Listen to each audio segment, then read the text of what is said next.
La medicina nos dice que la esquizofrenia es una enfermedad cerebral grave. Las personas que la padecen pueden escuchar voces que no están allí.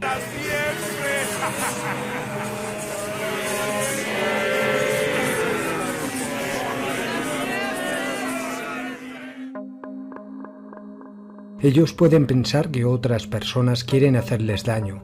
A veces no tienen sentido cuando hablan. Este trastorno hace que sea difícil para ellos mantener un trabajo o cuidar de sí mismos. Los síntomas de la esquizofrenia suelen comenzar entre los 16 y 30 años. Los hombres a menudo desarrollan síntomas a una edad más temprana que las mujeres. Por lo general no se desarrolla después de los 45 años. Hay 3 tipos de síntomas. 1. Síntomas psicóticos distorsionan el pensamiento de una persona. Estos incluyen alucinaciones, ver o escuchar cosas que no existen, delirios, creencias que no son ciertas, dificultad para organizar pensamientos y movimientos extraños. 2. Síntomas negativos hacen que sea difícil mostrar las emociones y tener una conducta normal. Una persona puede parecer deprimida y retraída. 3. Síntomas cognitivos afectan el proceso de pensamiento. Estos incluyen problemas para usar información, la toma de decisiones y prestar atención. La medicina nos dice que no se conocen las causas de la esquizofrenia y dicen que los genes, el medio ambiente o la química del cerebro pueden tener un papel importante en el desarrollo de la enfermedad. Pues bien, ¿de qué se trata todo esto? ¿Seguro que todos los casos de esquizofrenia se tratan de enfermedad mental o hay algo más oscuro detrás de todo esto? Todos aquellos que lo sufren no son enfermos mentales, sino que detrás están las entidades parasitarias que atosigan a la humanidad. El sistema, como siempre hace, lo achaca todo a enfermedades mentales, todo para ocultar la otra realidad que está ahí, paralela a este mundo. Incluso las posesiones demoníacas las catalogan también como enfermedad mental. La gente adoctrinada por este sistema controlador no creerá en la existencia de ese otro mundo que nos rodea, ni en la existencia de entidades que se alimentan del sufrimiento de los seres vivos. Si intentas explicarles esa realidad, te atacarán y se enfadarán, ya que están demasiado adoctrinados como para ver y aceptar la existencia de otras realidades paralelas a esta. La mayoría de las entidades parasitarias que acosan a personas diagnosticadas con esquizofrenia hablan mentalmente y sin parar a sus víctimas, obligándoles a que se quiten la vida o hagan daño a alguien de su entorno. Las voces en la inmensa mayoría de los casos insultan, hacen sentir depresión, complejos, inferior a los demás. Después de esto, las entidades se harán visibles de diversos modos ante sus víctimas, con formas monstruosas que los hagan enloquecer. Poco a poco apartarán a su víctima de cualquiera, todo para que sea más difícil librarlos de estas entidades. Estos ataques continuos que al afectado le cueste mantener una conversación normal. Su comportamiento será errático, ya que las voces y visiones no pararán ni un momento. La víctima de estos ataques, al no saber qué hacer ni a quién acudir, ya que no lo comprenden y solamente le darán medicamentos para mantenerlo drogado y cada vez más cansado, acabará por querer quitarse de en medio. Y eso es lo que buscan estas entidades. Todo para crear un comedero energético, como yo lo llamo, crear el ambiente necesario para alimentarse de todo aquel que se encuentre en el lugar. Relacionado con el asunto de la llamada esquizofrenia, voces en la cabeza y alucinaciones en los afectados, me encontré con una película muy interesante y se titula Voces. La puedes encontrar en Netflix. La película trata sobre Eric, un niño de 9 años que sufre de pesadillas y voces que le hablan mentalmente y que lo acosan constantemente.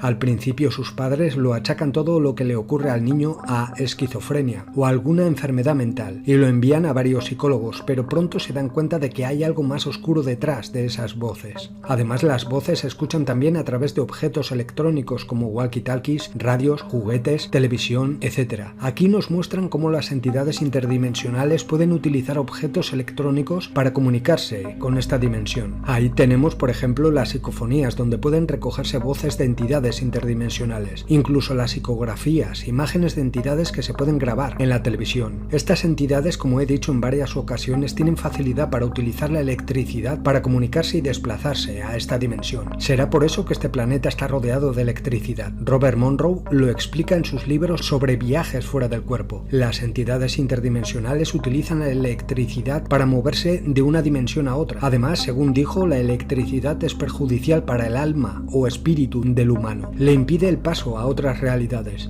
Además, explicó que la electricidad electricidad atrapa almas y espíritus de quien sale del cuerpo. También nos muestran en la película que los insectos se sienten atraídos por la presencia de las entidades que acosan al niño. Es curioso cómo en hechos reales sobre parasitación de entidades en casas, etc., los insectos, como las moscas, se acumulan en habitaciones de casas donde hay una gran casuística paranormal. Los insectos se sienten atraídos por la electricidad y por el electromagnetismo. Cuando una entidad o varias se acumulan en un lugar abriendo portales de entrada y salida, se acumula una gran cantidad de electromagnetismo. Es por esto que los insectos se concentran en lugares habitados por estas entidades interdimensionales. Los insectos son buenos detectores de estos campos electromagnéticos. Los animales como gatos, perros o pájaros también lo detectan. Es por esto que también nos muestran en varias películas de temas paranormales cómo los pájaros chocan, por ejemplo en ventanas y fachadas de casas. Los pájaros se guían por el magnetismo y cuando detectan un fuerte campo electromagnético se sienten atraídos y desorientados.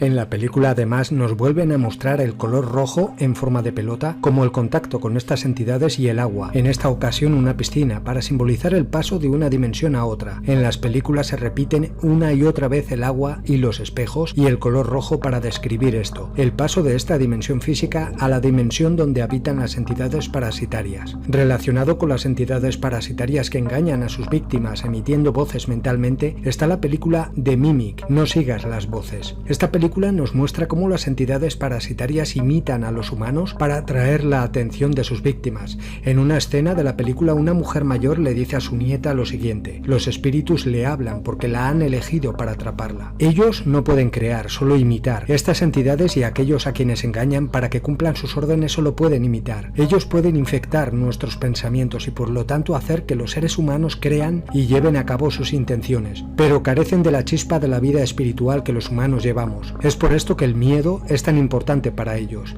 Es su arma más poderosa contra la humanidad. Una vez que tenemos miedo, nosotros, en efecto, honramos su presencia y dominio sobre nosotros. Una vez que hacemos esto, ellos tienen influencia sobre nosotros. Sin embargo, si no lo hacemos y los vemos como son, unos parásitos, ya no nos pueden hacer nada, aunque aquellos que han infectado aquí en nuestro plano dimensional pueden ser un problema.